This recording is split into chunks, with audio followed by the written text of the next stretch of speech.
বন্ধুরা, বলা হয় শ্রীমদ্ ভগবদ্ গীতা শুধুমাত্র ধর্মের জন্য নয়, এটি পৃথিবীর প্রতিটা মানুষের পড়া এবং বোঝা উচিত, যাতে সেই ব্যক্তি তার জীবনে সুখ, শান্তি ও সাফল্য লাভ করতে পারে। শ্রীমদ্ ভগবদ্ গীতায় মোট 18টি অধ্যায় রয়েছে এবং এই 18টি অধ্যায়ে মোট 700টি শ্লোক রয়েছে, যা সংস্কৃত ও শুদ্ধ বাংলা ভাষায় লেখা। তাই সবার পক্ষে পড়া ও বোঝা একটু কঠিন হয়ে পড়ে। আজ তাই খুব বিশেষ এই ভিডিওটিতে আমি শ্রীমদ্ ভগবদ্ গীতার 111টি শ্লোক সাধারণ বাংলা ভাষায় আপনাদের বলতে চলেছি, যা জীবনের প্রতিটি পদক্ষেপে কাজে লাগবে এবং আপনি গীতার প্রকৃত অর্থ বুঝতে পারবেন। এই কারণে আপনি প্রতিদিন সকালে এই ভিডিওটি একবার করে অবশ্যই শুনুন। আর বন্ধুরা, আপনারা যদি এই ভক্তিকথা চ্যানেলে নতুন হয়ে থাকেন তাহলে দয়া করে চ্যানেলটি সাবস্ক্রাইব করে দেবেন, আর ভিডিওটি ভালো লাগলে আপনজনদের মধ্যে শেয়ার করে অবশ্যই জানিয়ে দেবেন। তাহলে আসুন এবার জেনে নিই শ্রীমদ্ ভগবদ্ গীতার অতীব মূল্যবান কিছু কথা। শ্রীকৃষ্ণ বলেছেন, যে ব্যক্তির মধ্যে জ্ঞানের অভাব এবং ঈশ্বরে বিশ্বাস নেই, সেই ব্যক্তি কখনো জীবনে সুখ ও সাফল্য লাভ করতে পারে না। কে কি করছে, কিভাবে করছে এবং কেন করছে, এসব থেকে যত দূরে থাকবে ততই সুখী থাকবে। একজন বিবেকবান মানুষ যখন সম্পর্ক টিকিয়ে রাখা বন্ধ করে দেয়, তখন জানবে তার আত্মসম্মানে নিশ্চয়ই আঘাত লেগেছে। মোহ বা টান তার ওপর অনুভব করো যার ওপর তোমার অধিকার আছে। যার ওপর তোমার অধিকার নেই তার ওপর মোহ ও টান অনুভব করা উচিত নয়। যারা অন্যের কষ্ট বোঝে, যাদের মমতা আছে এবং হৃদয় থেকে যারা শুদ্ধ, তাদের আর জন্ম নিতে হয় না।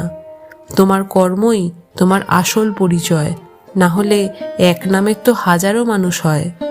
যা হবার থাকে তা হয়েই থাকে, আর যা হবার নয় তা কখনোই হয় না। এই দৃঢ়তা যাদের মনে থাকে তারা কখনো চিন্তা করে না। কর্ম এমন একটি ফসল যা একজন ব্যক্তিকে যে কোনো পরিস্থিতিতে কাটতেই হয়।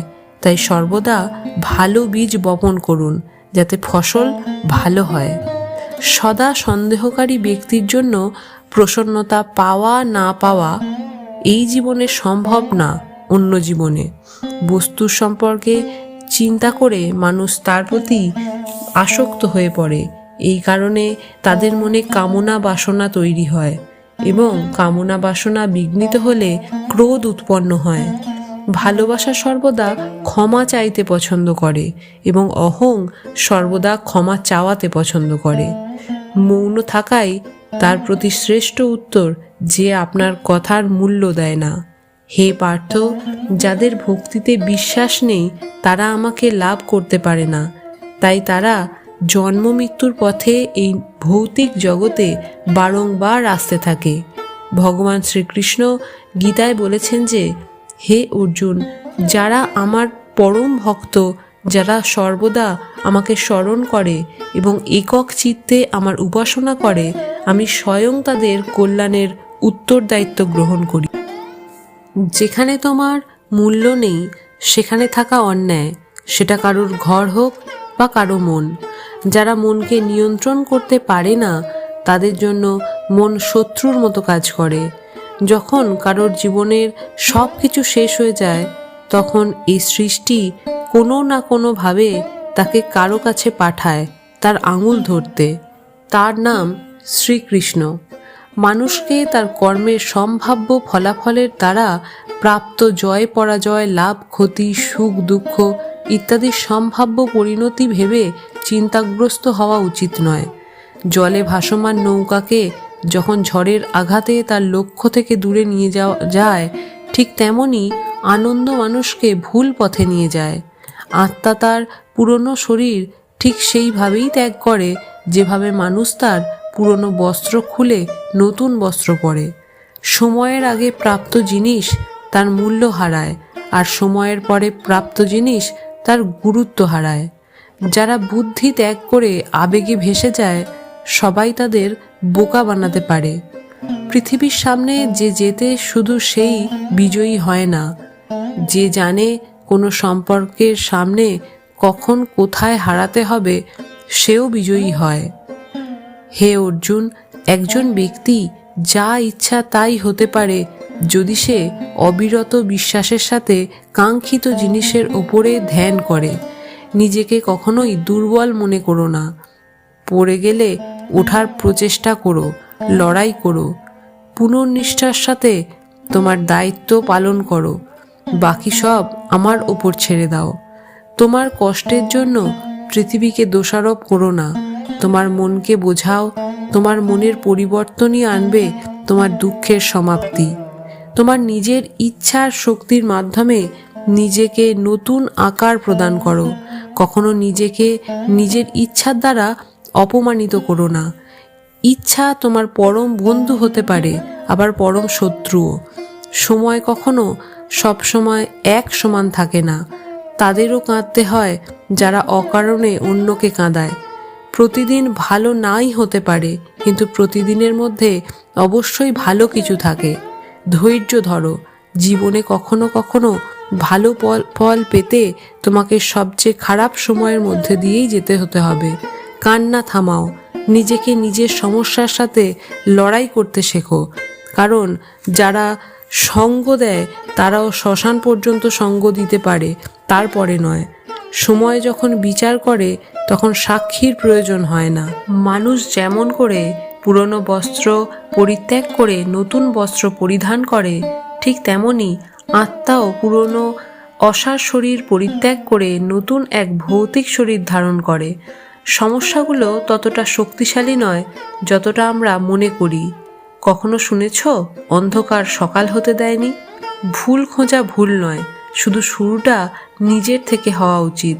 এটা জরুরি নয় যে প্রতিবার তোমার কথাকে সঠিকভাবে ধরা হবে। তাই মাঝে মাঝে চুপ থাকাই বেশি ভালো হয়। যে যত শান্ত হয় সে ততই গভীরভাবে তার বুদ্ধির প্রয়োগ করতে পারে। সমালোচনাকে ভয় পেয়ে কখনোই নিজের লক্ষ্য ত্যাগ করবে না, কারণ যারা সমালোচনা করে তাদের মতামত লক্ষ্য অর্জুনের সাথে পরিবর্তন হয়। তোমার পরাজয় এবং জয় তোমার চিন্তার উপর নির্ভর করে। তাই তুমি যদি মেনে নাও তবে পরাজয় হবে, আর তুমি যদি দৃঢ় প্রতিজ্ঞ হয় তবেই বিজয় হবে। সবচেয়ে বিচক্ষণ ও স্থির মানুষ সেই যে সফলতা গঠিত হয় না এবং ব্যর্থ হলে দুঃখে ডোবে না। যদি তোমার প্রশংসা করা হয় তবে আরও সতর্ক হওয়া দরকার। জীবনে কখনো কারোর সঙ্গে তুলনা করবে না। তুমি যেমনই হও তুমি সর্বশ্রেষ্ঠ। একজন মানুষ তার বিশ্বাস দ্বারা তৈরি হয়। সে যেমন বিশ্বাস করে তেমনই সে বড় হয়ে ওঠে। সে মনকে জয় করেছে, তার জন্যই মন সবচেয়ে ভালো বন্ধু। কিন্তু যে এটা করতে পারে না তার জন্য মন সবচেয়ে বড় শত্রু হয়ে ওঠে। নেতিবাচক চিন্তা আসবে, এটা নিশ্চিত, তবে তোমার ওপর নির্ভর করে তুমি তাদের ওপর কতটা গুরুত্ব দাও। সর্বদা মনে রাখবে, ভালো দিনগুলি পেতে হলে তোমাকে খারাপ দিনগুলির সাথে লড়াই করতেই হবে। জীবনে কোনো কিছুই চিরস্থায়ী নয়, তাই নিজেকে খুব বেশি চাপ দেবে না, কারণ পরিস্থিতি যতই খারাপ হোক না কেন তা অবশ্যই পরিবর্তন হবে। সংসারে যে কষ্ট দেয় তার ব্যক্তিত্ব যত বড়ই হোক না কেন তা কখনোই ভগবানের কৃপা দৃষ্টির চেয়ে বড় হতে পারে না। অনুপ্রেরণার সবচেয়ে বড় উৎস হলো তোমার নিজের চিন্তা। তাই বড় চিন্তা করো আর নিজেকে জেতার জন্য অনুপ্রাণিত করো। যে মনকে জয় করেছে সে ইতিমধ্যেই পরমাত্মাকে লাভ করেছে, কারণ সে শান্তি লাভ করেছে। এমন ব্যক্তির কাছে সুখ দুঃখ, শীত গরম এবং সম্মান অসম্মান সব সমান। অসুবিধাগুলি কেবলমাত্র সেরা মানুষের কাছেই আসে, কারণ তারাই তাদের সর্বোত্তম উপায়ে কার্যকর করার ক্ষমতা রাখে।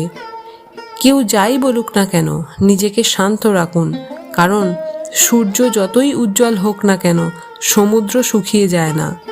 নিজের ওপর বিশ্বাস থাকাটা খুব জরুরি, কারণ আমরা আমাদের পথে নিজেরাই চলি।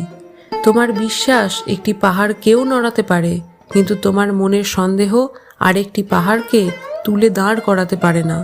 মন অশান্ত হলে মনকে নিয়ন্ত্রণ করা কঠিন হয়ে যায়, তবে অনুশীলনের মাধ্যমে মনকে নিয়ন্ত্রণে আনা সম্ভব। অহংকার আর কুসংস্কারের মধ্যে পার্থক্য আছে। অহংকার অন্যের মাথা নত করে খুশি হয়, সংস্কার স্বয়ং মাথা নত করে খুশি হয়। সেবা সবার করো, কিন্তু আশা কারোর কাছেই রেখো না। কিন্তু সেবার প্রকৃত মূল্য একমাত্র ভগবান দিতে পারেন। যখন সত্য ও অসত্যের মধ্যে লড়াই হবে, তখন সত্য একা এসে দাঁড়াবে এবং অসত্যের বাহিনী দীর্ঘ হবে, কারণ অসত্যের পিছনে থাকবে মূর্খদের বিশাল বাহিনী।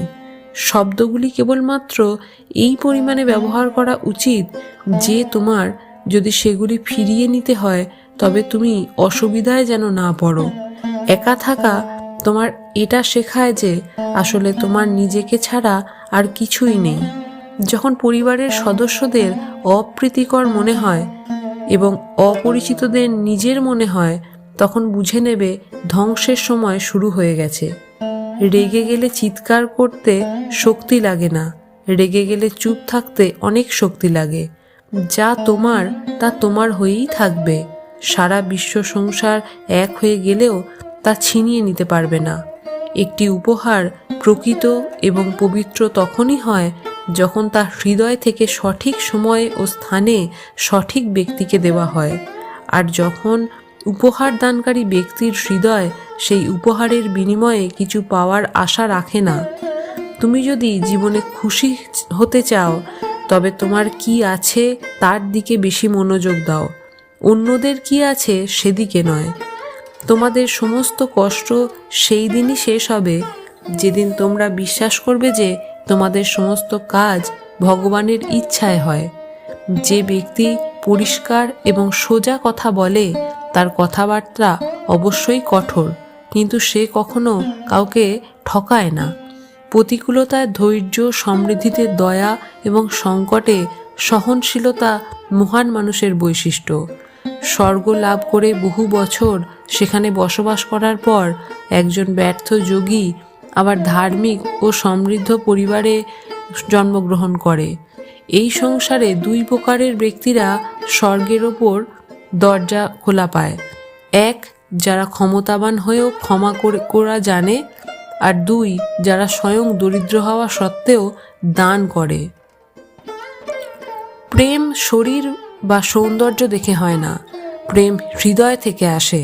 যেখানে দুটি হৃদয় মিলিত হয় সেখানেই ভালোবাসার জন্ম হয়। কোনো ব্যক্তিকে ভালোভাবে না জেনে অন্যের কথা শুনে তার সম্পর্কে কোনো অনুমান করা বোকামি। যদি শুদ্ধ মনে কিছু চাওয়া হয়, তা ভগবান যা ভাগ্যে আছে তার চেয়েও বেশি দেন। সৌন্দর্য নির্ভর করে তোমার দৃষ্টিকোণের ওপর। কেউ কাদায় ফুটে থাকা পদ্ম দেখে প্রলুব্ধ হয়, আবার কেউ চাঁদেও দাগ খুঁজে পায়। যা হয়েছে তা ভালোই হয়েছে, যা হচ্ছে তা ভালোই হচ্ছে, যা হবে তা ভালোই হবে।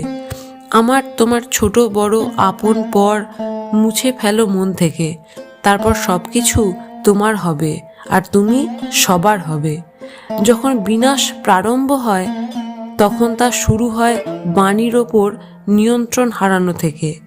জীবনের শেষ বলে কিছু হয় না, আমাদের জন্য সবসময় একটি নতুন শুরু অপেক্ষা করে।